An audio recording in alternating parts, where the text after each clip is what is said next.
আর্জেন্টিনার নীল সাদা জার্সির মতো তুমি এসেছিলে আমার জীবনের মাঠে। আমি ভেবেছিলাম আকাশ নীলে অবসর নিব, জীবনের প্রথম এবং শেষ ম্যাচ খেলে। কিন্তু বুঝিনি তোমার হৃদয়ে ছিল অন্য এক প্ল্যান, যেখানে ভালোবাসা ছিল শুধু বল, আর আমি ছিলাম সেই গোলপোস্ট যাকে ভাঙার জন্য সাজানো হয়েছিল আক্রমণ।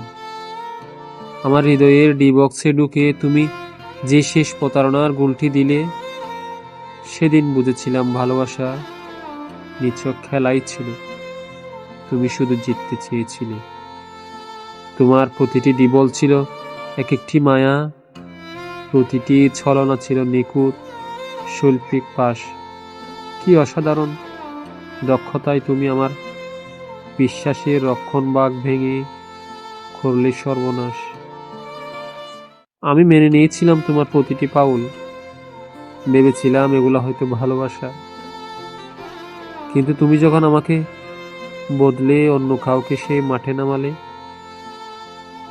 তখন ছেড়ে দিছি সব আশা ভরসা।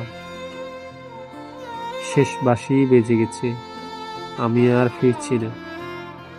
প্রিয় দর্শক, ফুটবল বিশ্বকাপ চলছে। সেই ফুটবল বিশ্বকাপময় একটি কবিতা শোনালাম আপনাদেরকে, আমার নিজের লেখা। কঠিন খেলা, এখানে খেলাকে একটি নিছক রূপক হিসেবে ব্যবহার হয়েছে।